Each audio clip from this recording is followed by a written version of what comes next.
বাংলাদেশের একজন বাউল শিল্পী ছিল, নাম ছিল ফিরোজ শাহ। তিনি একটা গান লিখেছেন 2001 সালে। গানের নাম হচ্ছে 1 সেকেন্ডের নাই ভরসা।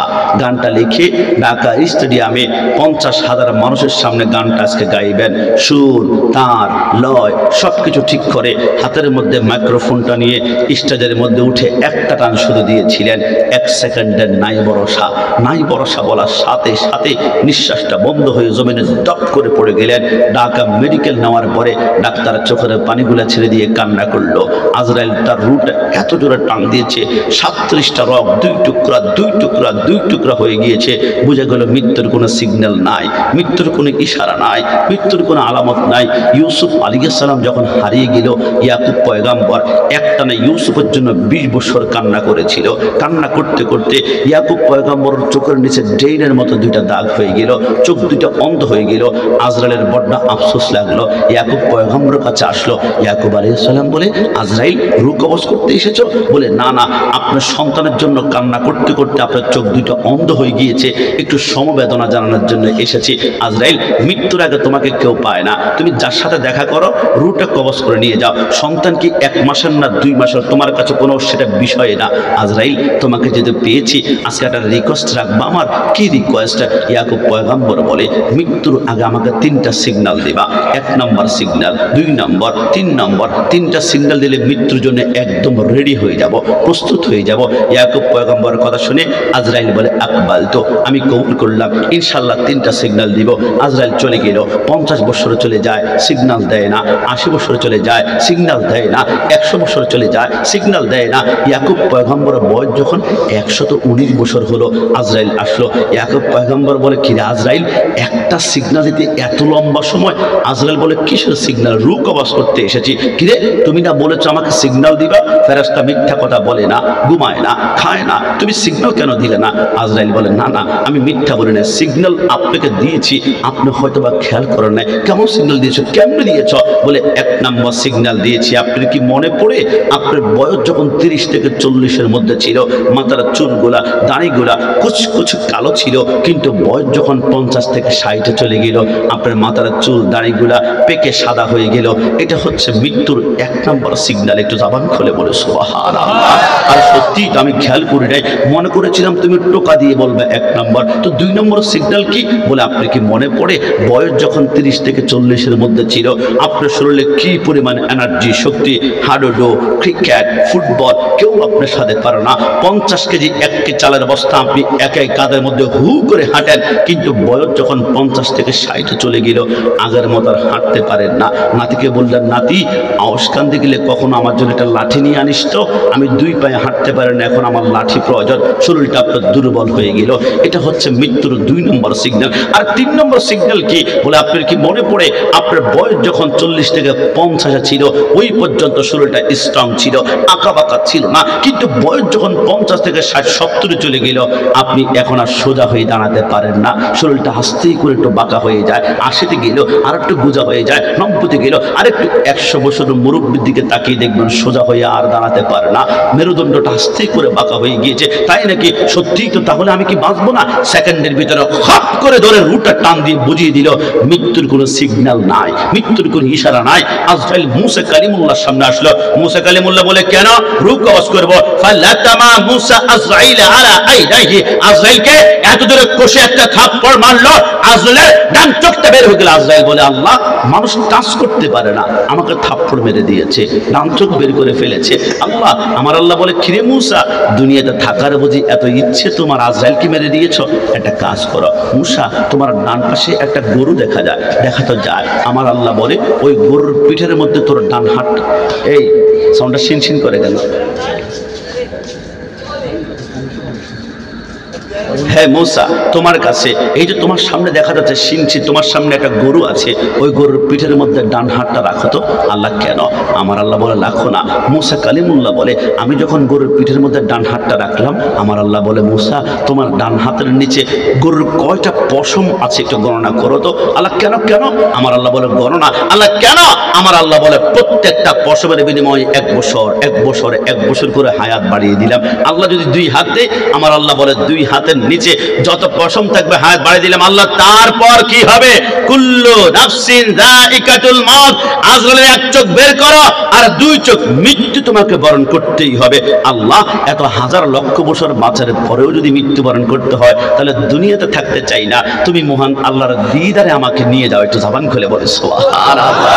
এবার বিশ্বাস করেন, আপনি আর আমি যদি মৃত্যুবরণ করি, আমি কাশ্মীরের মাথা থেকে পাগড়ি সুন্নত খুলে ফেলা হবে, আমার ডান পকেটে সুন্নতের মেসওয়াক খুলে ফেলা হবে, ডান পকেটে যদি আতর থাকে খুলে ফেলা হবে। কসম খোদার, আমি মৃত্যুর 1 ঘন্টা আগে যদি আমার শরীরে 100 সুন্নত থাকে, মৃত্যুর 1 ঘন্টা পরে সব জুদা করে ফেলা হবে, আলাদা করা হবে, খুলে ফেলা হবে।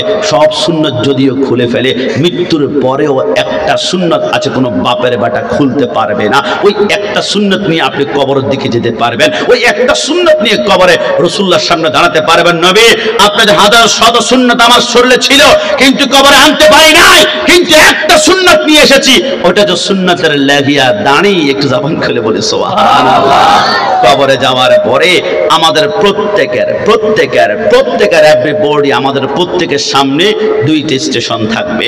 ইন্নামাল কবরু রাউযাতুম মিন রিয়াজিল জান্নাহ আও হুফরাতুম মিন হুফারিন নার।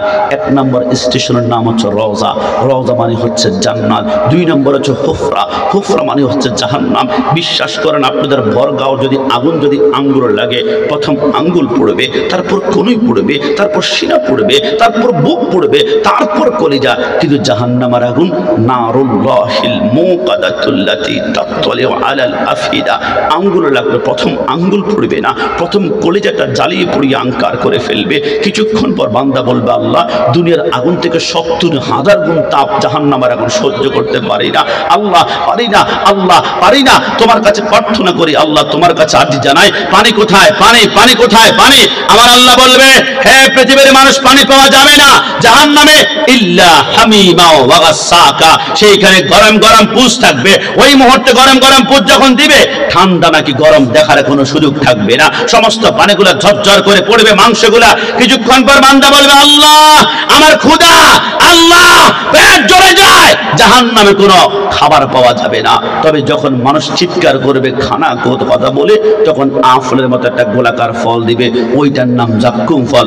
মুখের ভিতর মনে করবে আফেল গোলাকার মনে করে, কিন্তু মুখের ভিতর ঢোকানোর সাথে সাথে 27টা কাঁটা বের হবে, 2টা কাঁটা 2টা চোখকে টুকরা টুকরা করে ফেলবে, 2টা কাঁটা 2 নাকের ছিদ্র, 2টা কাঁটার সমস্ত মাথ ছিদ্রগুলো মাথার উপর দিয়ে বের হবে। বান্দা কান্না করবে, মাফ করে দাও না। আল্লাহ বলবে, আমি বারবার বলেছিলাম, ইয়া আইয়ুহাল্লাযীনা আমানুত্তাকুল্লাহ হাক্কা তুকাতিহি ওয়া লা তামুতুন্না ইল্লা ওয়া আনতুম মুসলিমুন। যদি মুসলমান হয়ে মৃত্যুবরণ করতা, আজকে তোমার জন্য জাহান্নাম নয়, থাকতো আমার জান্নাত। একটু জবান খুলে বলে সুবহানাল্লাহ। জমকামার পর্দানিশীন মা বোন, আল্লাহর নবী বলে, ওই জাহান্নাম থেকে বাঁচার জন্য তোমাদের জন্য 4টা টনিক রয়েছে, 4টা আমল রয়েছে। নবী কিসের আমল? নবী আমার বলে, তাহলে শোনো, আমি যখন মেরাজের রজনীতে বোরাকার পিঠের মধ্যে উঠেছিলাম, আমি বোরাকারের মধ্যে উঠলাম। বোরাকারের মধ্যে ওঠার পরে আমি কিছু দূর যাওয়ার পরে জিব্রাইল বলে, কিফিয়া মুহাম্মদ সাল্লাল্লাহু আলাইহি ওয়াসাল্লাম, নবী আপনি একটু বোরাক থেকে নামুন না। আমার নবী নামলো। জিব্রাইল বলে, নবী সামনে কি দেখতে পাচ্ছেন? আমার নবী বলে, আমি বিশাল একটা ময়দান দেখতে পাচ্ছি। ওই ময়দানে কি দেখতে পাচ্ছেন? অসংখ্য রকমের মানুষের জিব্বার মধ্যে লোহার শিকল লাগিয়ে গাছের সাথে টাঙ্গি, তাদেরকে জিব্বাগুলো যতক্ষণ না টুকরা টুকরা হয়ে পড়ে না যায়, অতক্ষণ পর্যন্ত ক্ষমা করা হচ্ছে না। জিব্রাইল, এরা কারা? নবী আপনি আমাকে কেন জিজ্ঞেস করছেন? আপনি তো সাইয়্যিদুল মুরসালিন, আমি তো আপনার উম্মত। আমার নবী বলে, আমি তো জানার জন্য প্রশ্ন করি নাই, আমি আমার উম্মতকে জানিয়ে দেওয়ার জন্য প্রশ্ন করেছি। জোরে বলে সুবহানাল্লাহ। নবী আমার বলে, জিব্রাইল বলো, নবী বলা হবে, তবে 2 নম্বর জায়গার মধ্যে চলুন না। আমার নবী গেল। জিব্রাইল বলো, নবী এবার কি দেখতে পাচ্ছেন? আমার নবী বলে, বিশাল একটা ময়দান দেখতে পাচ্ছি। ওই ময়দানে কি দেখতে পাচ্ছেন? অসংখ্য মানুষের মাথার নিচে বড় বড় পাথর দেখা যায়। পাথরের মধ্যে মাথা রেখে যখন চোখটা বন্ধ করে ঘুমাবে, আসমান থেকে ভয়ঙ্কর এক ফেরেশতা হাতের মধ্যে পাথর নিয়ে ওই ব্যক্তির মাথার মধ্যে আরেকটা উপর দিয়ে পাথর দিয়ে বাড়ি মারে, মাথার মগজগুলো বাতের মারের মতো ছিটকাই যায়। এরা কারা? নবী বলা হবে, তবে 3 নম্বর জায়গার মধ্যে চলুন না। আমার নবী গেল, সামনে যাওয়ার পরে জিবরাইল বলে, নবী এবার কি দেখতে পাচ্ছেন? আমার নবী বলে, আমি দেখতে পারলাম বিশাল একটা রক্তের সাগর দেখা যায়। ওই রক্তের সাগরে অসংখ্য মানুষ হাবুডুবু কাটছে, নাকটা বের করবে, নিঃশ্বাস নেবে, কিন্তু সে ওই মুহূর্তে পারে না, মাথা চূর্ণ বিচূর্ণ করে ফেলে। নবী বলা হবে 4 নম্বর একটা জায়গার মধ্যে চলুন না। আল্লাহর নবী সরকারে মদিনা বলে, খোদার ইজ্জতের কসম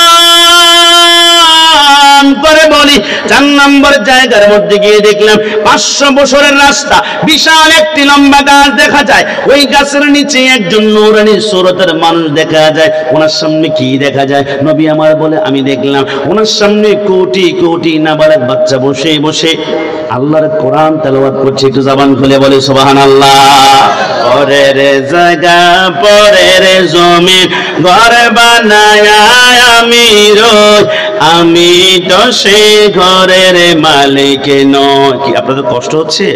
বলুন একসাথে, পরের জায়গা পরের জমিন, পরের জায়গা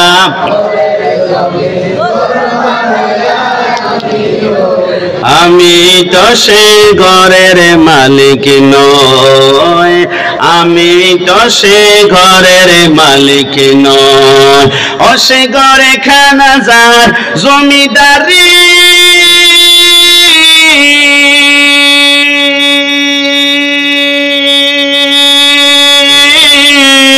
আমি পাই না তাগার হুকুম জারি, আমি পাই না জমি দারের দেখা, পাই না জমি কামনের দুঃখ কারে কই, আমি তো সে ঘরের মালিক নই, আমি তো সে ঘরের মালিক নই। শেষবারের মতন একসাথে, পরের জায়গা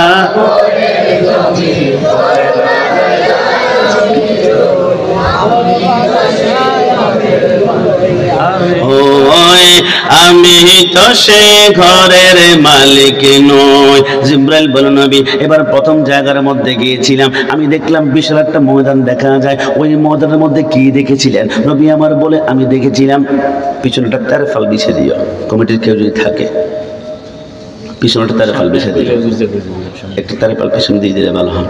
আমার নবী বলে, জিবরাইল প্রথম জায়গার মধ্যে কি দেখেছে? রাসূল, আমরা দেখলাম অসংখ্য মানুষের জিহ্বার মধ্যে লোহার শিকল লাগিয়ে এদেরকে গাছের সাথে টাঙ্গানো হয়েছে। জিহ্বা যতক্ষণ না টুকরা টুকরা হয়ে পড়ে না যায়, এরা কেন এই অবস্থা হলো? জিবরাইল বলে, অন্য কেউ নয়, হে আমার যুবক ভাইরা। জিবরাইল বলে, নবী এরা অন্য কেউ নয়, ফালা তাকুল্লাহুমা উফি ওয়ালা তানহারহুমা ওয়া কুল্লাহুমা কাওলান কারীমা। এরা দুনিয়ার জমিনে আব্বা আব্বার সাথে গাদ্দারি করেছিল, আব্বা আম্মার সাথে বেয়াদবি করেছিল, আব্বা আম্মা দিকে চোখ লাল করে কথা বলেছিল। এরে আমার বর্গার ভাইরা, আমি কোন মা বাবার কথা বললে তোমাদের চোখের পানি বের হবে আমি তো জানি না। আল্লাহর কসম করে বলি, আমার মা আমার বাবা যখন মিলন করেছিল, আমার বাবার এক ফোঁটা বীর্যের কোটি কোটি ব্যাগের একটা শুক্রাণু গিয়ে আমার মার রেহেমের ভিতর দিয়ে মার পেটের মধ্যে যখন চলে গেল, ওই বীর্যের উপরে 40 দিন যাওয়ার পরে ওইটা বীর্য থাকেই না, ওইটা রক্ত হয়ে যায়। ওই রক্তের উপরে 40 দিন যাওয়ার পরে ওইটা রক্ত থাকেই না, ওইটা মাংসের টুকরা হয়ে যায়। ওই মাংসের টুকরার উপরে 40 দিন যাওয়ার পরে ওইটা মাংসের টুকরা থাকেই না। ওইখান থেকে এবারে 2টা চোখ বের হয়। ওই চোখের উপরে 40 দিন যাওয়ার পরে সেইখান থেকে 2টা হাত বের হয়। ওই হাতের উপরে 40 দিন যাওয়ার পরে সেইখান থেকে এবারে 2টা পা বের হয়। ওই পায়ের উপরে 40 দিন যাওয়ার পরে সেইখান থেকে এবারে মাথা বের হয়। ওই মাথার উপরে 40 দিন যাওয়ার পরে সেইখান থেকে চুল বের হয়। 10 মাস 10 দিন কমপ্লিট হয়ে যাওয়ার পরে আমার আল্লাহ বলে, জিবরাইল আমার বান্দার সমস্ত বডি তোমার পেটের মধ্যে তৈরি হয়ে গিয়েছে, একটু পরেই তো আমার বান্দা দুনিয়ার জমিনের মধ্যে যাবে। তবে আমার বান্দা মার পেটের মধ্যে কেমন পজিশনে রয়েছে একটু বলো না।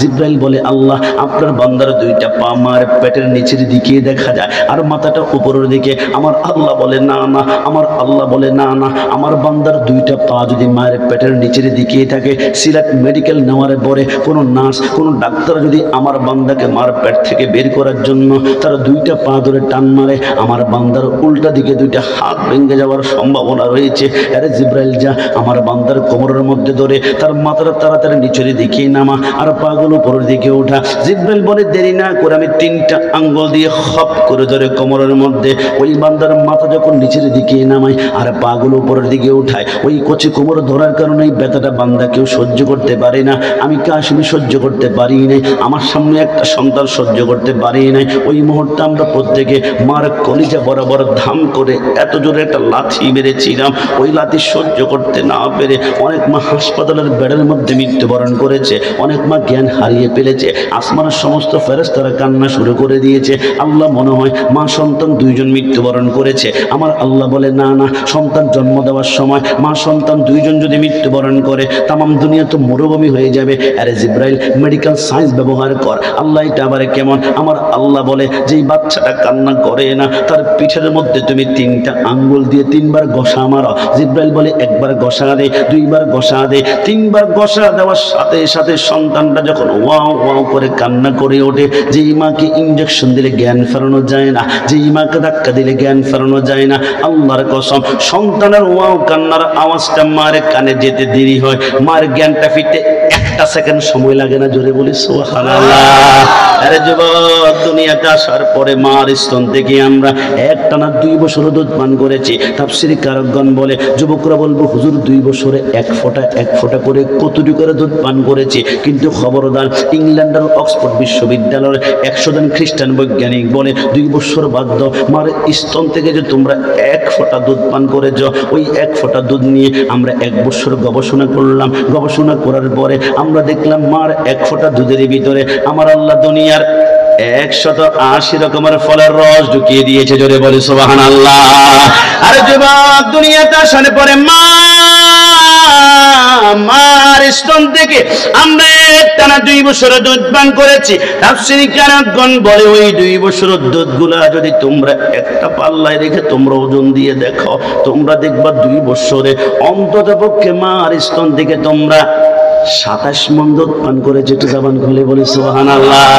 আরে যুবক, নবী আমার বলে জিব্রাইল বুঝতে পেরেছি প্রথম জায়গার মধ্যে আল্লাহর আব্বা আম্মার সাথে গাদ্দারি করেছে, জিহ্বা টুকরা টুকরা করে ফেলা হয়েছে। 2 নম্বর জায়গার মধ্যে গিয়ে দেখলাম অসংখ্য মানুষের মাথার নিচে বড় বড় পাথর দেখা যায়। পাথরের মধ্যে মাথা রেখে যখন ঘুমাবে উপরে দিয়ে আরেকটা পাথর দিয়ে বাড়ি মারে, মাথার মগজগুলো ছিন্ন ভিন্ন হয়ে যায়। আর আবার কারা? জিব্রাইল বলে অন্য কেউ নয়, ওই যে ফজরের সময় মসজিদে আযান দিয়েছিল, আসসালাতু খায়রুম মিনান নাওম, ঘুম থেকে নামাজ উঠতাম, বান্দা কোনো মতো এই মুহূর্তে শিমুল তুলার বালিশটা মাথার নিচ থেকে সরায় না, বান্দা ঘুমিয়ে পড়েছে। কিন্তু বান্দা তো জানে না কিয়ামতের ময়দানের প্রথম প্রশ্নই হবে ওয়াল্লাযীনা ইয়াবিতুনা লিরাব্বিহিম সুজদাও ওয়া কিয়ামা। কিয়ামতের ময়দানে আমার আল্লাহ প্রথম বলবে, বান্দা সত্যিকার অর্থে বল নামাজ কেন পড়স নাই? বান্দা কান্না করে বলবে, আল্লাহ আমি এমপি ছিলাম, আমি মন্ত্রী ছিলাম, আমি মিনিস্টার ছিলাম, আমি চেয়ারম্যান ছিলাম, আমি মেম্বার ছিলাম, মানুষের বিচার আচার করতে করতে নামাজ পড়তে পারি নাই, আমি কালবাড়ার কাজ করেছি, রাস্তার কাজ করেছি, মানবতার খেদমত করেছি, সেই জন্য নামাজ পড়তে পারি নাই। আমার আল্লাহ বলবে আনতা কাজ্জাবতু, মিথ্যাবাদী। আল্লাহ কেন কেন?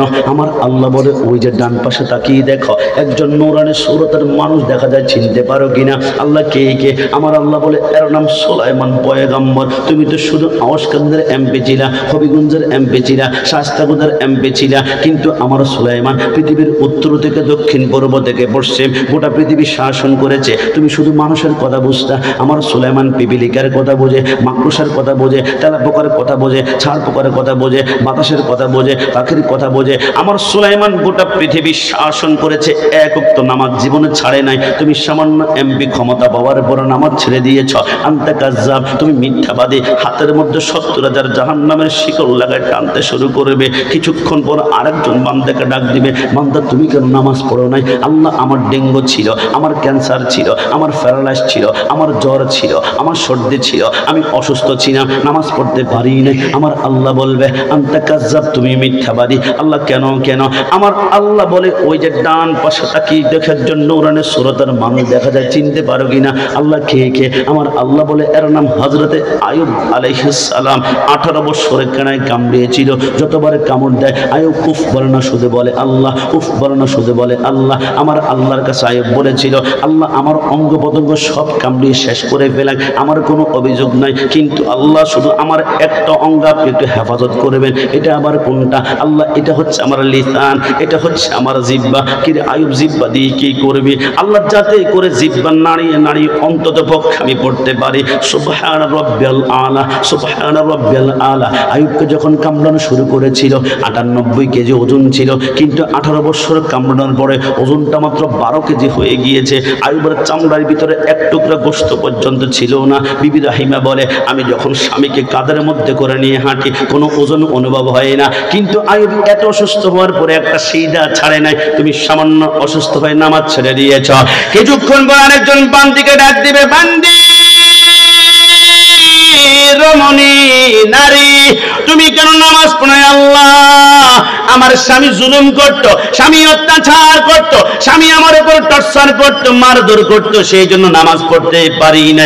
আমার আল্লাহ বলবে আনতা কাজ্জাব, তুমি মিথ্যাবাদী। আল্লাহ কেন কেন? আমার আল্লাহ বলে, ওই যে ডান পাশে তাকিয়ে দেখো একজন নারী দেখা যায়, চিনতে পারো কিনা? আল্লাহ কে কে? আমার আল্লাহ বলে, এর নাম হযরতে আসিয়া। একটু জবান খুলে বলি সুবহানাল্লাহ।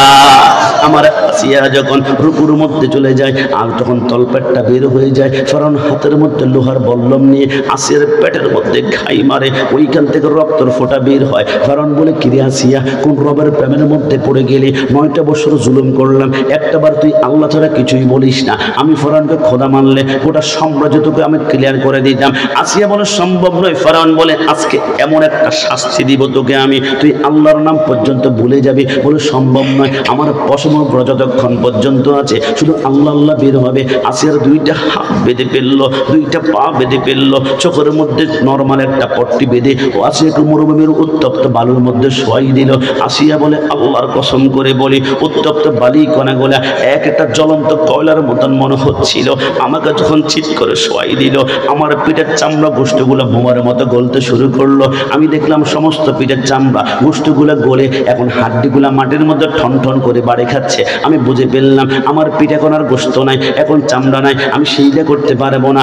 দুনিয়াতে বেঁচে থাকবো কিন্তু সেইটা করতে পারবো না, এমন জীবন চাই না। আসিয়া হঠাৎ করে আল্লাহর কাছে ফরিয়াদ করলো, আল্লাহ শুনিয়েছি জান্নাতে নাকি তোমার সুন্দর একটি ঘর আছে, আল্লাহ কিচ্ছু চাই না, তোমার ঘরের পাশে জান্নাতে আমাকে ছোট্ট একটি ঘর দান করো না। আমার আল্লাহ বলে, আরে জিবরাইল, আমার আসিয়া জিন্দিগিতে আমার কাছে কিছু চাই নাই, আজকে ছোট্ট একটা জান্নাত চেয়েছিল। দেরি করিস না, দুনিয়ার মতো 13টা দুনিয়াকে একসাথে জোড়া বানিয়ে আসিয়ার জন্য একটা জান্নাত বানিয়ে ফেলো। আসিয়া যখন সর্বশেষ আল্লাহ বলে ডাক দিবে, আমি আল্লাহ চোখের পলকে একে জান্নাতের ভিতরে ঢুকিয়ে দিবে। একটু জবান খুলে বলি সুবহানাল্লাহ। রোজে হাসরে প্রথম প্রশ্ন, নামাজে পড়েছো নাকি? নামাজ ছাড়া সবে আমল দেবে তোমায় ফাঁকি। নামাজ হবে প্রথম হিসাব, নামাজ হবে প্রথম হিসাব। হাদিসে তেরায় নামাজ ছাড়া রোজ হাসরে নেই কোনো উপায়। ডান হাত তুলে বলো ঠিক কিনা? কোরআন হাদিস খুলে দেখো, কোরআন হাদিস খুলে দেখো, পাবে সব জায়গায় নামাজ ছাড়া রোজ হাসরে নেই কোনো উপায়। বলুন একবার, নামাজ ছাড়া রোজ হাসরে নেই কোনো উপায়। আমার নবী বলে, জিবরাইল, তাহলে বুঝতে পারলাম 3 নম্বর জায়গার মধ্যে দেখলাম বিশাল একটা রক্তের সাগর। ওই রক্তের সাগরে অসংখ্য মানুষ হাবুডুবু খাচ্ছে। এরা আবার কারা? অন্য কেউ নয়, আর রাশি ওয়াল মুরতাশি কিলাহুমা ফিন্নার। দুনিয়ার জমিনে যারা সুদ ভক্ষণ করেছিল এরা সুদ খায় নাই, এরা গরিব মানুষের রক্তগুলো চুষে চুষে খেয়েছে। যে যত বেশি সুদ খেয়েছে গরিবের রক্ত অত বেশি চুষিয়েছে, ওর রক্তের সাগরটা অত বেশি লম্বা হবে। কিছুক্ষণ পরে যখন নাকটা বের করবে নিঃশ্বাস নেওয়ার জন্য, উপর থেকে ফেরেশতারা পাথর মারবে, মাথার মগজগুলো ছিন্ন বিচ্ছিন্ন হয়ে যাবে।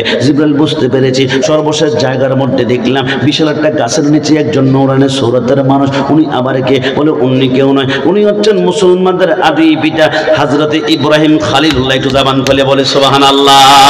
ওনার সামনে দেখলাম কোটি কোটি নাবালক বাচ্চা বসে বসে আল্লাহর কোরআন তেলাওয়াত করছে। এরা আবার কারা? এরা কারা জানেন? এ আমার বর্গার ভাইরা, একটাবার চিন্তা করেছেন অনেক সন্তান দুনিয়াতে আসার 1 ঘন্টা পরে মৃত্যুবরণ করে, অনেক সন্তান দুনিয়াতে আসার 2 ঘন্টা পরে মৃত্যুবরণ করে, অনেক সন্তান দুনিয়াতে আসার 1 মাস পরে মৃত্যুবরণ করে। আল্লাহ বুঝলাম না, যেই সন্তানটা দুনিয়াতে আসার 1 ঘন্টা পরে মৃত্যুবরণ করবে, একে দুনিয়াতে পাঠানো কি দরকার ছিল? মাকে 10 মাস 10 দিন কষ্ট দিয়ে 1 ঘন্টার জন্য পাঠিয়েছেন, 2 ঘন্টার জন্য পাঠিয়েছেন, 1 মাসের জন্য কেন পাঠিয়েছেন? আমার আল্লাহ বলে আমি যে রব্বুল আলামিন রহমান, সেই জন্য। আল্লাহ মানে কি বুঝলাম না। 1 ঘন্টা সন্তানটাকে দুনিয়াতে রেখে নিয়ে গেলেন, এটার ভিতর রহমানের কি হলো? আমার আল্লাহ বলে রব্বানা মা খালাকতা হাদা বাতিলা, আমি এলো অনর্থক কোনো কিছু করি না। অবশ্য রহস্য আছে। আল্লাহ কিসের রহস্য? আমার আল্লাহ বলে কোন সন্তানটাকে 1 ঘন্টা 2 ঘন্টা পরে নিয়ে যায় কেন জানো? আল্লাহ কেন কেন? আমার আল্লাহ বলে আমি যখন দেখি কোনো সন্তানের আব্বা আম্মা ফুলসিরাত পার হতে গেলে এরা গ্রেপ্তার হয়ে যাবে, এরা ফুলসিরাত পার হতে পারবে না, হাতের মধ্যে আমলনামা নাই, ফুলসিরাতের মধ্যে যখন পাটা রাখবে পাগুলা কেটে কেটে জাহান্নামের মধ্যে পড়ে যাবে, আমি আল্লাহ বরদাস্ত করতে পারি না। ওই সকল আব্বা আম্মার সন্তানগুলা দুনিয়াতে 1 ঘন্টা পরে মৃত্যুবরণ করায়, 2 ঘন্টা পরে মৃত্যুবরণ করায়, মাঝে মাঝে নাবালক অবস্থা পুকুরের মধ্যে ডুবিয়ে মৃত্যুবরণ করায়, মাঝে মাঝে আমি আল্লাহ ওদেরকে দুনিয়ার জমিনে গাড়ি অ্যাক্সিডেন্টের ভিতরে মৃত্যুবরণ করায়। আল্লাহ কেন কেন? আমার আল্লাহ বলে ওই ছোট্ট বাচ্চাটাকে কিয়ামতের ময়দানে আল্লাহ বলবে তুমি তো নিষ্পাপ, তুমি জান্নাতে চলে যাও, চোখের পলকে ফুলসিরাত পার হয়ে যাও। ছোট্ট বাচ্চাটা বলবে আল্লাহ আমি তো জান্নাতে যাব, কিন্তু আমার মা কোথায়, আমার বাবা কোথায়, যে মা 10 মাস 10 দিন আমাকে গর্ভধারণ করেছিল? আমার আল্লাহ বলবে তোমার আব্বা মা তো জাহান্নামে, আল্লাহ আব্বা আমাকে জাহান্নামে রেখে আমি জান্নাতে যেতে পারবো না, আল্লাহ প্রয়োজনে আমাকে জাহান্নামে ঢুকিয়ে দিন না। আমার আল্লাহ বলে সম্ভব নয়, তুমি মাসুম, তোমার গায়ের মধ্যে 1 ফোঁটা গুনাহ এখনো পর্যন্ত লাগে নাই, তুমি জাহান্নামে ঢুকলে আমি আল্লাহ জাহান্নাম থরথর করে কাঁপবে। তাহলে আল্লাহ আমি যদি এত নিষ্পাপ হয়ে থাকি, আমার নিষ্পাপ জবানের ওসিলা আমার আব্বা আমাকে মাফ করে দিন না। আমার আল্লাহ বলে আমার রহমতের সাগর সাকলন শুরু হয়ে যাবে। ওই ছোট্ট বাচ্চারা যখন আব্বা আম্মার জন্য সুপারিশ করবেন নাবালক সন্তানের জবানের ওসিলা, তারা আব্বা আম্মাকে আমি আল্লাহ সেকেন্ডারের ভিতরে জাহান্নাম থেকে জান্নাতি বানিয়ে দিব। যদি বলি সুবহানাল্লাহ। তুমি নবীর উম্মত দাবি করা সুন্নাহ মানো না, নবীর অপমানে তোমার হৃদয় কাঁদে না। ডান হাত তুলে বলো ঠিক কি না? তুমি নবীর উম্মত দাবি করা সুন্নাহ মানো না, নবীর অপমানে তোমার হৃদয় কাঁদে না। তুমি বিজাতীয় সংস্কৃতিতে সপেছ পরাণ, তুমি কেমন মুসলমান, তুমি কেমন মুসলমান? বলো না তুমি কেমন মুসলমান, তুমি কেমন মুসলমান? নামাজের সাথে নাই পরিচয়, নামাজের সাথে নাই পরিচয়, মানো না কোরআন। তুমি কেমন মুসলমান, তুমি কেমন মুসলমান? তুমি সুদের টাকায় প্রাসাদে গড় ঘুষ ছাড়ো না, হিন্দু ঘৃণা খেয়ে মরে খবর রাখো না। ডান হাত তুলে বলো ঠিক কিনা?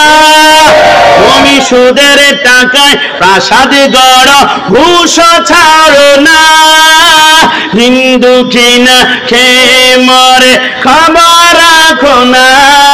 তুমি ঘুষ খেয়ে অবিচার করো সাজিয়া প্রদান। তুমি কেমন মুসলমান, তুমি কেমন মুসলমান, তুমি কেমন মুসলমান, তুমি কেমন মুসলমান? নামাজের সাথে নাই পরিচয়, নামাজের সাথে নাই পরিচয়, মানো না কোরআন। তুমি কেমন মুসলমান, তুমি কেমন মুসলমান? শেষবারের মতন তুমি কেমন মুসলমান, তুমি কেমন মুসলমান, তুমি কেমন মুসলমান, তুমি কেমন মুসলমান? ইমান ভরগার ভাইয়ারা, তোমরা কেমন মুসলমান আমার বুঝে আসে না। আমার নবীকে কাউবয়, নবীকে রাখাল বলে গালি দেওয়া হয়, নবীকে স্টাফ, নবীকে কর্মচারী বলে গালি দেওয়া হয়, কিন্তু তোমার রক্তে আগুন ধরে না। তুমি কেমন মুসলমান?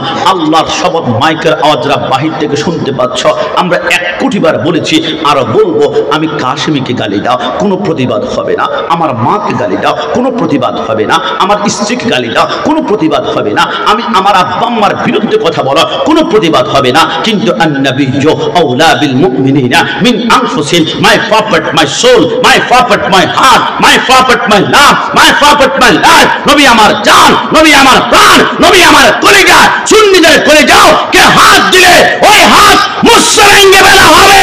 ডান হাত তুলে বলা ঠিক কি না?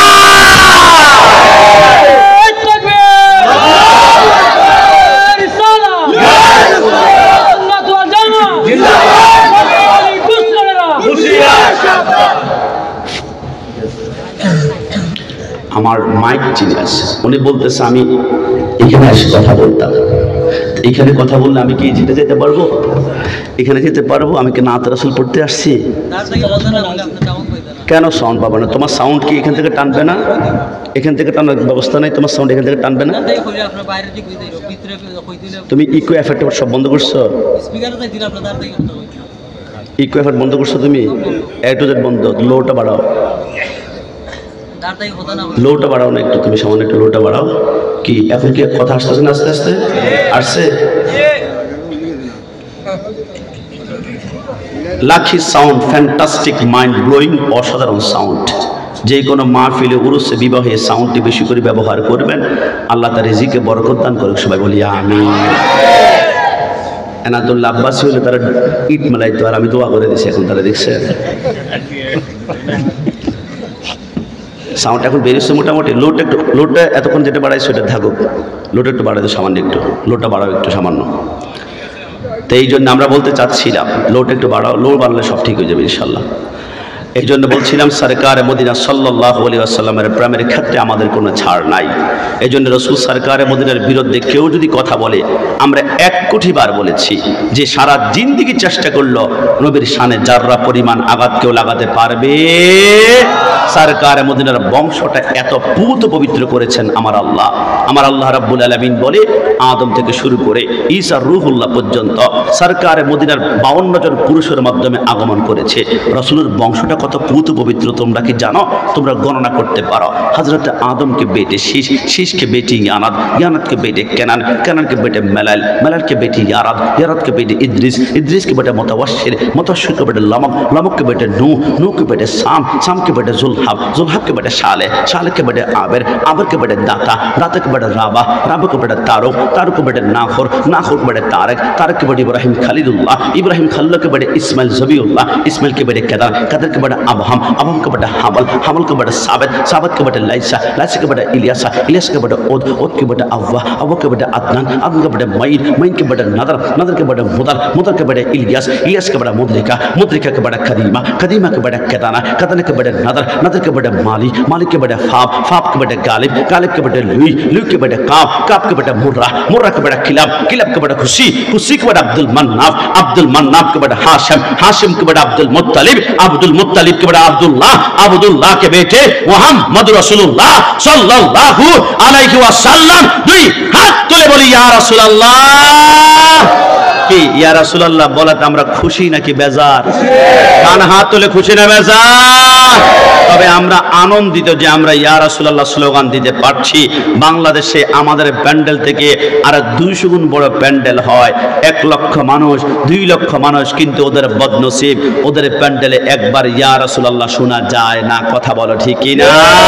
কিন্তু 1000 বার ওদের প্যান্ডেলে শোনা যায় লিল্লাহে তাকবীর, লিল্লাহে তাকবীর, লিল্লাহ। তুমি লিল্লাহে তাকবীর দিবা, তোমার বিরুদ্ধে কোনো ফতোয়া আসবে না। কিন্তু আমাদের প্রশ্ন, তুমি কালিমা পড়েছো কি? লা ইলাহা ইল্লাল্লাহ মুহাম্মদ রাসূলুল্লাহ। লা ইলাহা ইল্লাল্লাহ মানে হচ্ছে নারায়ে তাকবীর, মুহাম্মদ রাসূলুল্লাহ মানে হচ্ছে নারায়ে রিসালাত। তো তুমি কালেমার ভিতরে দুইটা স্লোগান আল্লাহ দিয়েছে, নারায়ে তাকবীর, নারায়ে রিসালাত, কিন্তু তুমি লিল্লাহি তাকবীর 100 বার দিয়েছ, একবার তুমি ইয়া রাসূলুল্লাহ বলতে পারলা না, ইয়া রাসূলুল্লাহ বলতে পারলা না। আজকে আমাদের ভরগাঁও এই সুন্নি সম্মেলন থেকে বলে দিয়ে যায়, আল্লাহর শপথ, যেই প্যান্ডেলে ইয়া রাসূলুল্লাহ স্লোগান নাই ওই প্যান্ডেলে আমার নবীও নাই। কথা বলো ঠিক কি না? যেই প্যান্ডেলে ইয়া রাসূলুল্লাহ নাই ওই প্যান্ডেলে নবী নাই, যেই প্যান্ডেলে নবী নাই ওই প্যান্ডেলে রাহমাতুল লিল আলামিনের রহমত নাই, যেই প্যান্ডেলে রহমত নাই ওই প্যান্ডেলে যুবক নামাজ পড়বে, রোজা রাখবে, হজ করবে, টুপি লাগবে, মুখে দাড়ি রাখবে, নামাজটা শেষ করে হাতের মধ্যে হক স্টার্ট নিয়ে তঙ্গির ইজতেমায় 5 জনকে মারার করতে বুক কাঁপবে না। কথা বলো ঠিক কি না? তাদের অন্তরে ইয়া রাসূলুল্লাহ নাই, রহমত নাই, রহমত মানে মা নাই, মা না মানে দয়া নাই। কসম খোদার, এরা কথায় কথায় বাইতুল মুকাররমে জুতা নিক্ষেপ করবে, বুক কাঁপবে না। কথা বলো ঠিক কি না? তাদের অন্তরে নবী নাই, ইয়া রাসূলুল্লাহ নাই, এদের হৃদয়গুলা নেকড়ে বাঘের চাই তারা হিংস্র হয়ে যাবে। এরা কথায় কথায় মাজার ভাঙবে, আবার মুর্শিদপুরে গিয়ে গরু চুরি করতেও মন খারাপ হবে না। কথা বলো ঠিক কি না? কিন্তু আমরা সুন্নিরা আগুন জ্বালাতে পারি না, আক্রমণ করতে পারি না, একটা কারণে, কারণ আমাদের হৃদয়ে রাহমাতুল লিল আলামিনের রহমত আছে। যেই হৃদয়ে রহমত থাকবে ওইখানে কোনো রক কাটা থাকতে পারে না, যেই হৃদয়ে রহমত থাকবে ওইখানে মানুষকে অ্যাটাক করে থাকতে পারে না, যেই হৃদয়ে রহমত থাকবে ওই হৃদয় সরকারের মুদিরের উপরে আক্রমণ করা কোনো ঐতিহ্য জিনিস থাকতে পারে না। সুন্নিরা বাড়িতে গাড়িতে আগুন জ্বালায় না, কারণ সুন্নিদের অন্তরে এমনিতেই নবী প্রেমের আগুন দাও দাও করে জ্বলছে। কথা বলো ঠিক কি না? আমি কি সুন্নি বলে তো আমার উপর রাগ করেছেন? কি সুন্নি পরিচয় খুশি নাকি বেজার? সবাই ডান হাত তুলে খুশি না বেজার? মুফতি গিয়াসউদ্দিন তাহারি সাহেব মাঝে মাঝে মাশাআল্লাহ সুন্দর ডায়লগ বলে, আমি তো বালানা, তো আমরা বলি ওয়াহাবি বালানা, সুন্নি হইয়া থাইকো। কথা বলো ঠিক কি না? কোরআনের কথাগুলো, হাদিসের কথাগুলো মাইনা মাইনা চইল, ও হাবিবালানা সুন্নি হইয়া থাইকো। না আপনারা মনে ভয় পাচ্ছেন? কি কোনো সমস্যা আছে? কি আক্রমণের সম্ভাবনা আছে? সুন্নি পরে যে খুশি থাকলে একসাথে আমার সাথে বলবেন, ও হাবিবালানা সুন্নি হইয়া থাইকো। হঠাৎ করে যদি দেখেন আপনার ডানে বামে অনেকের মুখ কালো হয়ে গিয়েছে, মুখ দিয়ে এখন আর কোনো কথা বের হয় না, বুঝতে হবে গন্ডগোলটা ওইখানে গিয়ে ঠেকেছে। একসাথে আমরা বলার চেষ্টা করব, কোরআনের কথাগুলো, হাদিসের গুলো মাইনা মাইনা চইল, ও হাবিব। একসাথে ও হাবিবাল, একটু সাউন্ড দেওয়ার তো বাবার ছোট সাউন্ড তো অল্প করে দাও। তুমি এত, তুমি আমার সাথে গরম হচ্ছে কেন?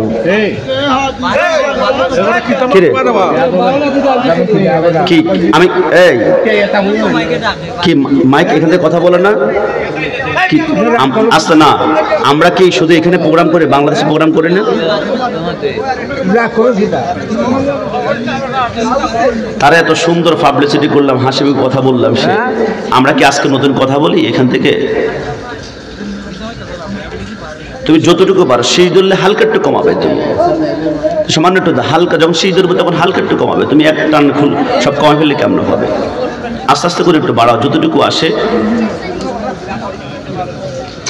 একসাথে ও হাবিবালানা সুন্নি হইয়া গো, ও হাবিবালানা সুন্নি হইয়া নবীকে মাটি বলে, ও হাবি যারা নুরুনালা নূর নবী বলেন আল্লাহ তাআলা। ডান হাত তুলে বলো কি না?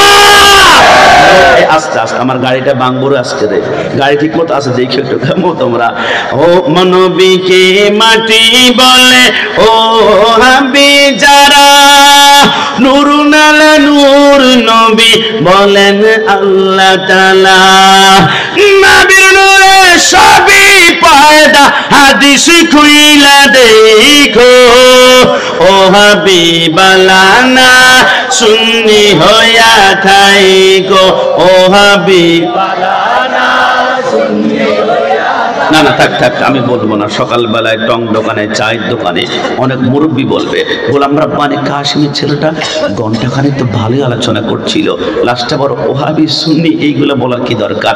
আল্লাহর শপথ করে বলি, ওহাবি শব্দ শুনলেই যাদের মাথার রক্ত গরম হয়ে যায়, আমি নিশ্চিত করে বলে গেলাম এদের ইমানে ক্যান্সার ক্যান্সার ক্যান্সার হয়েছে। কথা বলো ঠিক কিনা? কিন্তু আমি এখানে 3 বার বসে আমি বলেছি আমি সুন্নি, আমি সুন্নি, আমি সুন্নি। আমি কি দরজা বন্ধ করে গোপনে গোপনে বলেছি? আমার সামনে মাইক আছে, পারলে শাস্তাগঞ্জ মোড় থেকে শুরু করে আউসকান্দি মোড় পর্যন্ত 1 লক্ষ মাইক লাগাও, এইখানে বসে আমি 1 লক্ষ বার বলবো আমি সুন্নি, আমি সুন্নি, আমি সুন্নি। কিন্তু আমার মতো আপনাদের এলাকায় একজন বাপের বেটা পাওয়া যাবে, মাইকের সামনে এসে একবার বলবে হুজুর আমি ওহাবি, মানুষ থুতু মারতে মারতে সুরমা নদীর মধ্যে নিক্ষেপ করবে। কারণ ওহাবি পরিচয় দেওয়া যায় না, এটা গুস্তাখ রসুলের পরিচয়, এটা দুশ্মনের রসুলের পরিচয়, এটা জাহান্নামী পরিচয়। কিন্তু আমরা সুন্নিরা সুন্নি পরিচয় দিতে ভয় পাই না একটা কারণে, আমরা জানি 73 দলের একটা দল হবে জান্নাতি, লা শাক্কা ওয়ালা রাইবা আন্নাহুম আহলুস সুন্নাতি ওয়াল জামাত। ওই দলের নাম আহলুস সুন্নাত ওয়াল জামাত। আর সুন্নিরা দুনিয়ার কোন কচু পাতার মতো ঈমান নিয়ে ঘুরে না। শহীদ নুরুল ইসলাম ফারুকের ঘরে ঢুকে তিনাকে তোমরা জবাই করে দিয়েছ, প্রমাণ করে দিয়েছে সুন্নিরা জীবন দিবে, ঈমান কখনো বিক্রি করবে না। হাত তুলে ঠিক না? কারণ আমাদের ঈমান হচ্ছে পাহাড়ের চাইতে আরো শক্ত। আমাদের ঈমানের ফাউন্ডেশন হচ্ছে মদিনাওয়ালা নবী। একটু জবান খুলে বলে সুবহানাল্লাহ। আমি জানি আজকের মাইকের আওয়াজ যারা বাইরে থেকে শুনতে পাচ্ছে অনেকে আজকে প্যান্ডেলে আসে নাই। দোস্ত মাহফিলে যাবি না? বরগাঁও তো সুন্নি মহাসম্মেলন হচ্ছে, আমি যাব না। কেন? এটা বিদাতদের মাহফিল, এটা মাজার পূজারীদের মাহফিল, এটা বিরানি খোরদের। বিরানি আছে নাকি? তাবার যারা বিরুদ্ধে এরা কিন্তু এখন নাই। একটু পরে ইয়া নবী সালাম আলাইকা বললে জায়গা দিতে পারবেন না, এরও আসবে, ধাক্কা দেওয়া যাবে না। এদেরকে আমরা 2-1 প্যাকেট দিব। বিসমিল্লাহি ওয়ালা বারাকাতিল্লাহ বলে যখন খাবে, রসুলের ইশকের প্রেমের কানেকশন যখন কলিজার মধ্যে লাগবে, তখন আগামী বছর তার পকেট থেকে আমাদের মাহফিলের জন্য হাদিয়া বের হয়ে আসবে। কথা বলো ঠিক না? এই জন্যে আমি বলেছি ভাই কষ্ট নিও না তোমরা, বিশ্বাস করে বাইরে যারা আছো তোমরা আমাদেরকে যাই বলো না কেন, কিন্তু আমি তোমাদেরকে 2 মিনিটে প্রমাণ করতে পারবো। আল্লাহ খোদার কসম, লিল্লাহি তাকবীর কখনো হুসাইনি স্লোগান হতে পারে না, হুসাইনি স্লোগান হতে পারে না। লিল্লাহি তাকবীর ইতিহাস তুমি জানো? তোমার ঈমানের মধ্যে ক্যান্সার ধরাচ্ছে। আপনাদের এলাকায় যদি বাংলা ভাই আর শায়েখ আব্দুর রহমান মতো জঙ্গি বানাতে না চান, তাহলে এই তথ্য আপনাকে শুনতে হবে। লিল্লাহি তাকবীর আসছে কোত্থেকে জানেন? বিশ্ববিখ্যাত কিতাব শামী কারবালার মধ্যে লেখে ইমাম হুসাইন কারবালার জমিনে যুদ্ধ করতে করতে করতে হঠাৎ করে হুসাইনের তলোয়ারটা থেমে গেল। হুসাইন তলোয়ার কেন থামিয়েছেন? আপনার সন্তান আলী আসগরের কলিজায় তীর মেরেছিল, পিছন দিক থেকে 3 টুকরা কলিজা হয়ে বের হয়েছিল, ওই শোকে আপনার তলোয়ার থামেনি। আপনার সন্তান আলী আকবরকে 38 টুকরা করে দিয়েছে, ওই শোকে তলোয়ার থামেনি। তলোয়ার কেন থামিয়েছেন? হুসাইন বলে আমার এই তলোয়ার দুনিয়ার কোনো শক্তি থামাতে পারতো না, কারণ আমার হাতের মধ্যে রহমাতুল্লিল আলামিনের রক্ত প্রবাহিত হয়েছে। আমার হাতের মধ্যে দামাওলা আলীর তলোয়ার, আমার তলোয়ারের ভিতরে আসমানের সমস্ত বিজলির শক্তি, তলোয়ার থামাতে পারতো না। তো কেন থামিয়েছেন? হুসাইন বলে একটি কারণে থামিয়েছি, আমার জন্মের কিছুক্ষণ পরে রহমাতুল্লিল আলামিন আমার ডান কানে আজান দিয়েছিল, আল্লাহু আকবার আল্লাহু আকবার আশহাদু আল্লা ইলাহা ইল্লাল্লাহ। রাসূল আমার ডান কানে আজান দিয়ে মুস্কি মুস্কি হেসে বলেছিল, হুসাইন আমার এই আজানের ইজ্জতটা রক্ষা করিও, যেখানে আজান শুনবা দুনিয়ার যত গুরুত্বপূর্ণ ইম্পর্টেন্ট কাজ থাকবে বন্ধ বন্ধ বন্ধ। আমি তলোয়ার থামাতাম না। আমি কারবালা জমিনে যুদ্ধ করতে করতে করতে হঠাৎ করে আমার ডান পাশ থেকে মসজিদের আজান বের হলো, আল্লাহু আকবার আল্লাহু আকবার। হঠাৎ করে মনে পড়লো রাসূল বলেছে যেখানে আজান ওইখানে তলোয়ার থামাতে হবে। এখন যদি তলোয়ার থামায় আমার গর্দান চলে যাবে, তলোয়ার যদি না থামায় আমার গর্দান বাঁচবে, কিন্তু রাসূলের সাথে ওয়াদা আমার বরখেলাফ হয়ে যাবে। আমি কোন দিকে যাব? আমি সিদ্ধান্ত নিলাম 1 সেকেন্ডের ভিতরে আমি হুসাইনের গর্দান 1 লক্ষ বার কোরবানি করব, কিন্তু রাসূলের সাথে ওয়াদা ভঙ্গই করতে পারেনি। একটু জবান খুলে বলে সুবহানাল্লাহ। হুসাইন মাথা নিচু করে ফেললো, সেকেন্ডের ভিতরে ডানে বামে সামনে পিছনে 4000 ইয়াজিদ বাহিনী এসে তীর ভল্লা খানজার তীর। হুসাইন ইমাম হুসাইন মুস্কি মুস্কি হেসে বলে ঠের যাইয়ে তোমরা আমাকে শহীদ করবা। আমার নানা জীবদ্দশায় বলে গিয়েছে আমি হুসাইনের 1-1 ফোঁটা রক্তের বিনিময়ে 70,000 গুনাহগার উম্মত ফুলসিরাত পার হবে। তবে তলোয়ারের নিচে আমি একটা জিনিস তোমাদের কাছে চাই। ইয়াজিদ বাহিনী বলে কি চাও? হুসাইন তলোয়ার নিচে একটা জিনিস চেয়েছিল, ইয়া আইয়ুহাল্লাযীনা আমানুস্তাঈনু বিস-সাবরি ওয়াস-সালাহ ওয়াস-সালাহ ওয়াস-সালাহ, আমাকে 2 রাকাত নামাজ পড়ে যাও। হুসাইন তলোয়ার নিচে বলে নামাজ, আর আমি আমার দোস্তকে বলে, দোস্ত নামাজ পড়বি না, আমার প্যান্টে একটু সমস্যা আছে, দোস্ত নামাজ পড়বি না, আমার লুঙ্গিতে একটু সমস্যা আছে, দোস্ত নামাজ পড়বি না, গতকালকে রাতে গোসল করতে পারে না, দোস্ত নামাজ পড়বি না, আমার খেলাটা একটু বাকি আছে। হুসাইন তলোয়ার নিচে বলে নামাজ, আর আমার সময় পড়ে আছে নামাজে খামখেয়ালি কসম করা হুসাইনি হলে যে কোনো মুসিবতের নামাজ আদায় করতে হবে। ইমাম হুসাইন যখন 2 রাকাত নামাজ পড়তে চাইল, ইয়াজিদ বাহিনী বলে 2 রাকাত নামাজই তো পড়বে, 4টা সিজদাই তো। ইমাম হুসাইনকে সুযোগ দেওয়া হলো। ইমাম হুসাইন বলে প্রথম রাকাতে 2টা সিজদা কমপ্লিট করেছি, দ্বিতীয় রাকাতে একটা সিজদা দিয়ে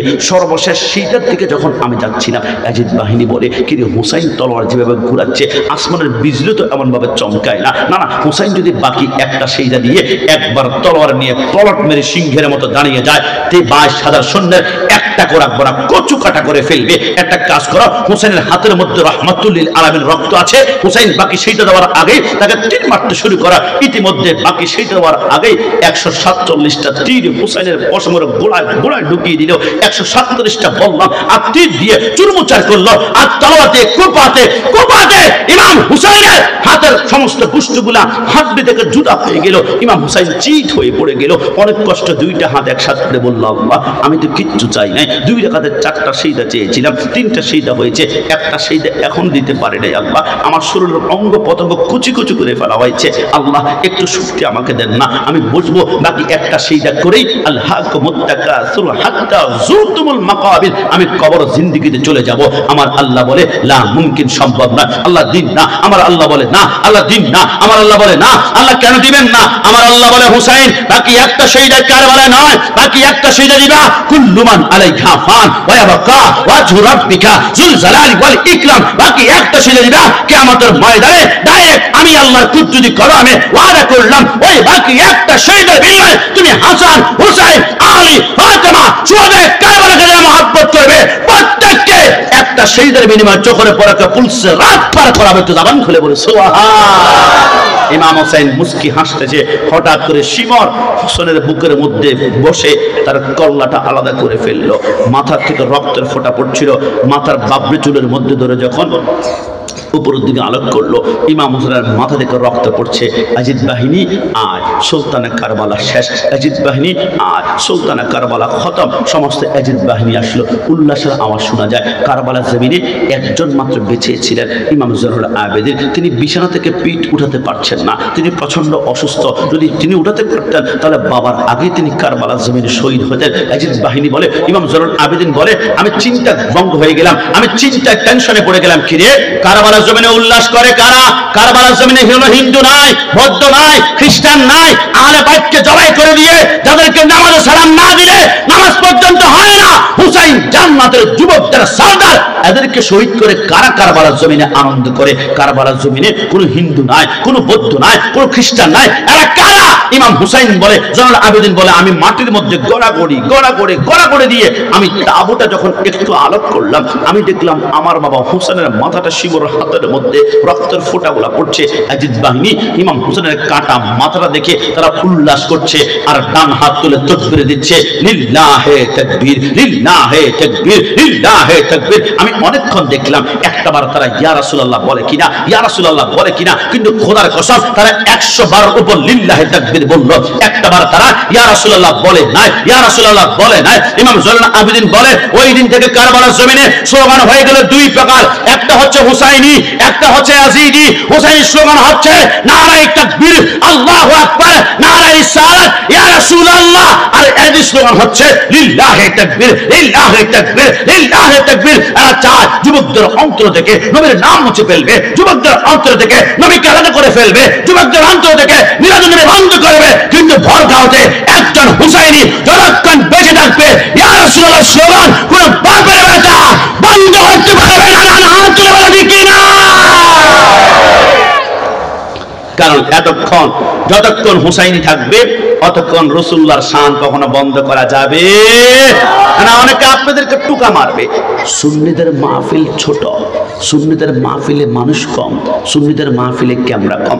ওদের প্যান্ডেলে লক্ষ লক্ষ মানুষ। খবরদার, বড় প্যান্ডেল দেখলেই যদি হকের দলিল হতো তো কারবালার জমিনে আজিজ বাহিনীর প্যান্ডেল ছিল 22,000 আর হুসাইনি প্যান্ডেল ছিল 72 জন। আপনি যদি বলেন হুসাইনি প্যান্ডেল ছোট, আজিজ বাহিনীর প্যান্ডেল তো বিশাল, ওইখানে ঢুকে জান্নাত পাওয়া যাবে। আপনি ঢুকলেই দেখবেন নারুল্লাহিল মুকাদাতুল লাতি তাত্তালিউ আলাল আফিরা, জাহান্নামে ঢুকে পড়েছেন। আরে প্যান্ডেল ছোট হতে পারে, কোনো সমস্যা নয়, মানুষ কম হতে পারে, আর সমস্যা নয় ক্যামেরা কম হতে পারে, সমস্যা নয়। তবে যেই প্যান্ডেলে রাসূলের প্রেম থাকবে, ইয়া নবী সালাম আলাইকা থাকবে, হাসান হুসাইন আলী ফাতেমা থাকবে, ওইটা মৃত্যুর পরে দেখবেন দুনিয়ার মতো 13টা জান্নাত অপেক্ষা করছে। জবান খুলে বলি সুবহানাল্লাহ। আমরা সেই হুসাইনের পক্ষে আমরা থাকতে চাই কি চাই না? দুই হাত তুলে বলুন চাই কি না? অনেকে বলবে এত নবী নবী, এত নবী নবী আমি কেন করি জানো? মুরব্বী আব্বা জান, বয়স কত হবে কিছু মনে না আনলে? কত হবে বয়সটা আনুমানিক? 70। আমার মুরব্বী আব্বার বয়স 70। আমি মুরব্বী আব্বাকে যদি বলি আব্বা কষ্ট নেবেন না, আপনি 70 বছর না হয় 50 বছর ধরেন একটানা 5 ওয়াক্ত নামাজ পড়েছে, মিস করে নাই। এত সিজদা, এত সিজদা, এত সিজদা দিয়েছে। আব্বাজান এত সিজদা করেছেন, একটা সিজদা 100% কবুল হয়েছে। আপনি কি আমাকে গ্যারান্টি দিতে পারবেন? সম্ভব নয়। নির্দেশ মানার চেষ্টা করছি আল্লাহ। কবুল করার মালিক হচ্ছে আল্লাহ, কবুল করার মালিক আল্লাহ। আজকে থেকে লিখে রাখবেন, দুনিয়ার কোনো আমলের গ্যারান্টি নাই। কবুল হতেও পারে, না হতে পারে, হতেও পারে, না হতে পারে। তবে সৃষ্টি জগতে একটা মাত্র আমল আছে, যে আমলটা করার সাথে সাথে 1 সেকেন্ডের ভিতরে কবুল হবে। হুজুর আমি তো পাপী, জিনা করেছি, মার্ডার করেছি, সাগর পরিমাণ পাপ, যত বড় পাপী আপনি হন না কেন, ওই আমলটা করবেন 1 সেকেন্ডের 1 কোটি ভাগের 1 বাক্যে 1 ন্যানো সেকেন্ড বলা হয়। 1 ন্যানো সেকেন্ড অপেক্ষা করতে হবে না, ওই আমলটা করবেন সাথে সাথে কবুল হবে। ওইটা হচ্ছে রাসূলুল্লাহর উপরে দুরূদ শরীফ। একটু জবান খুলে বলে সুবহানাল্লাহ। আমি অনেক চিন্তা করলাম কি রে, দুরূদ শরীফ পড়ার সাথে সাথে কবুল হয় কেন? একটি কারণে, আমরা দুরূদ শরীফের প্রথমে কি পড়ি? আল্লাহুম্মা সাল্লি আলা। দুরূদ শরীফ যত লম্বা হোক, ছোট হোক, মেজর হোক, আমরা যে কোনো দুরূদ শরীফ পড়তে হলে প্রথমে আপনাকে পড়তেই হবে আল্লাহুম্মা সাল্লি আলা। সারা জীবন পড়েছেন, কখনো কি অর্থ জানার চেষ্টা করেছেন?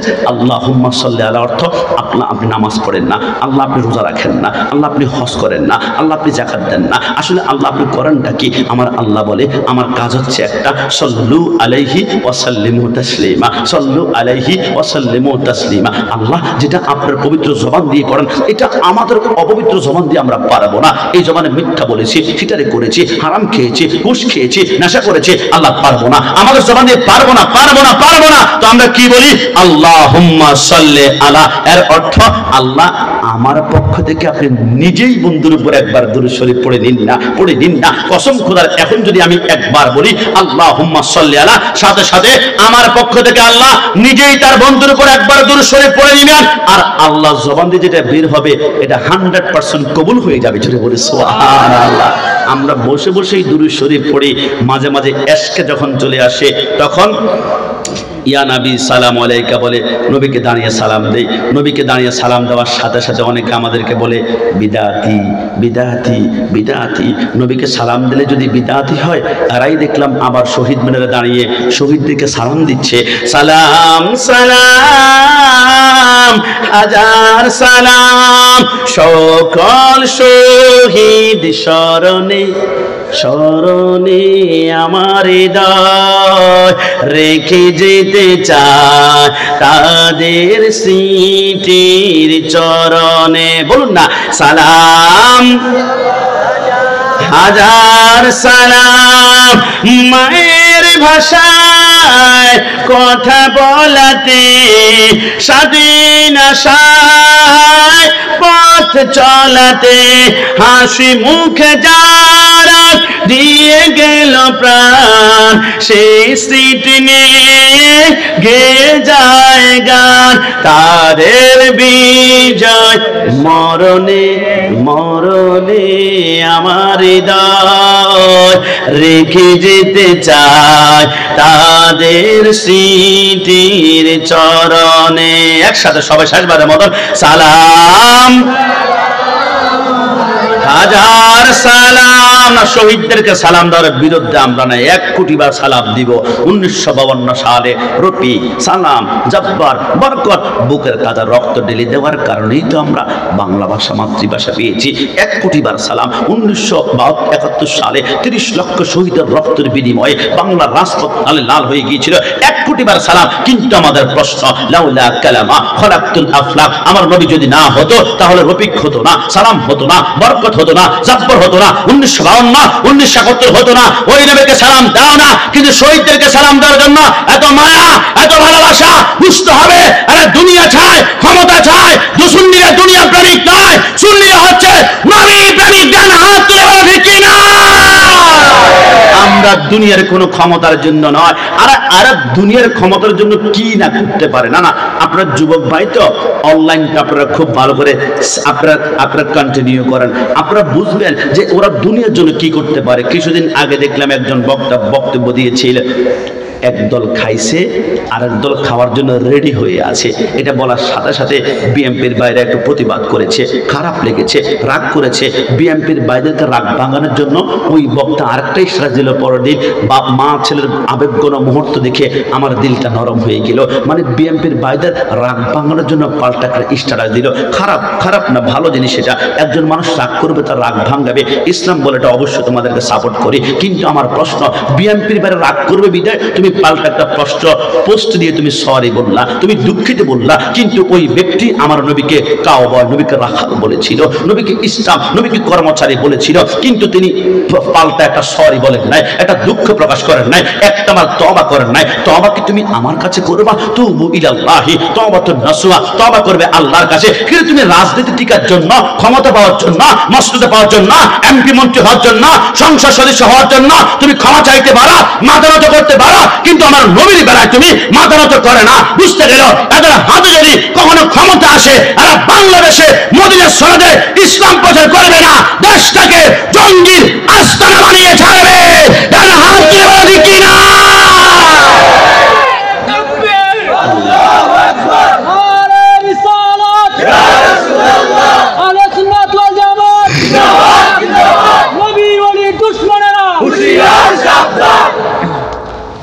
আমার ভাইয়েরা কি আমার উপর রাগ করেছে? আমার কথা হচ্ছে তুমি সরি বলো। নবীর শানে গাদ্দারি, নবীর শানে বেয়াদবি হয়েছে, তুমি আল্লাহর কাছে তওবা করো, আল্লাহ তোমার কাছে ক্ষমা চাই। কিন্তু না, রাজনৈতিক দল টিকার জন্য তুমি একটা সুন্দর ইশারা দিতে পারো, কিন্তু মদিনাওয়ালার শানে তুমি কখনো সরি বলো না। ওরা আবার বলে হুজুর 2 ঘন্টা কথা বললে মুখে একটু ভুল হতেই পারে। কিন্তু মুফতি গিয়াসউদ্দিন তাহেরি সাহেব আজকে 24 বছর কথা বলে আজকে এখনো পর্যন্ত রাসূলের শানে একটা গাদ্দারি বেয়াদবি জবানা দেখলাম না। কারণ তোমাদের দিলে গোস্তাকি, এজন্য বের করতে না চাইলেও মুখ দিয়ে বের হয়ে যায়। সুন্নিদের মনে রাসূলের প্রেম আছে, এরা বলতে না চাইলেও অটোমেটিকলি প্রেম মুখ দিয়ে বের হয়ে যায়। কথা বলো ঠিক কি না? আবার আমাদেরকে বিরানি খোর বলে তোমরা ঠোকা মারো। কি বিরানি খোর বললে কি রাগ করা যাবে? এই তাবারক খোর বললে কি রাগ করা যাবে? তাবারক বিরানি খোর বললে আমার মতো হালকা টোকা মারবেন। সুন্নিরা খায় বিরানি, বাতিলদের হয় সুলকানি। সুন্নিরা খায় তাবারক, বাতিলেরা খায় ডাইল পানি। কথা বলো ঠিক কি না? সুন্নিরা দলিল দেয় কোরআন হাদিস হতে, বাতিলরা বের হয় লাঠি নিয়া হাতে। ডান হাত তুলে বলো ঠিক কি না? সুন্নিরা দলিল দেয় কোরআন হাদিস হতে, বাতিলরা বের হয় লাঠি নিয়া হাতে। হামলা করে, মামলা করে, করে হয়রানি। সুন্নিরা খায় বিরানি, বাতিলদের হয় সুলকানি। সুন্নিরা খায় তাবারক, বাতিলেরা খায় ডাল পানি। সুন্নিরা ওলিদের জিয়ারতে যায়, বাতিলরা ওলিদের মাজার বানতে চায়। ডান হাত তুলে বলো ঠিক কি না? সুন্নিরা ওলিদের জিয়ারতে যায়, বাতিলরা ওলিদের মাজার বানতে চায়। সুন্নি কি বুঝবে তুমি কবরে খাবে যখন ফেরেশতাদের পিটানি, ঠিক না ঠিক না? সুন্নিরা খায় বিড়ি কি, সুন্নিরা খায় বাতিলদের হয় সুলকানি, সুন্নিরা খায় তাবারুক, বাতিলেরা খায় ডাল পানি। সুন্নিদের হেফজখানা এতিমখানা গিয়ে দেখবা, সুন্নিদের এতিমখানার ভিতরে হেফজখানা শুধু বিরিয়ানি গোশত। কারণ সুন্নিরা 4 দিনা মানে, 40 মানে, উরুস মানে, মিলাদুন নবী মানে, শুধু বিরিয়ানি আর বিরিয়ানি, বিরিয়ানি আর বিরিয়ানি। ওরে মাদ্রাসায় 40 মানে না, 4 দিনা মানে না, ফাতেহা মানে না, কুলখানি মানে না, উরুস মানে না, মিলাদুন নবী মানে না। ওদের মাদ্রাসায় শুধু ডালের পানি আর ডালের পানি কথা বলা শিখে না। দুনিয়া খাবে, কবরও খাবে, হাসর কিয়ামতের ময়দানে পরে জান্নাতও আমরা প্রধান খাদ্য হবে মাছের কলিজা। একটু জবান খুলে বলি সুবহানাল্লাহ। রব্বুল আলামিন সুন্নিয়তের মধ্যে আমাদের সবাইকে কবুল করুক, সবাই বলি আমিন। একটু জবান খুলে বলি আমিন। ওই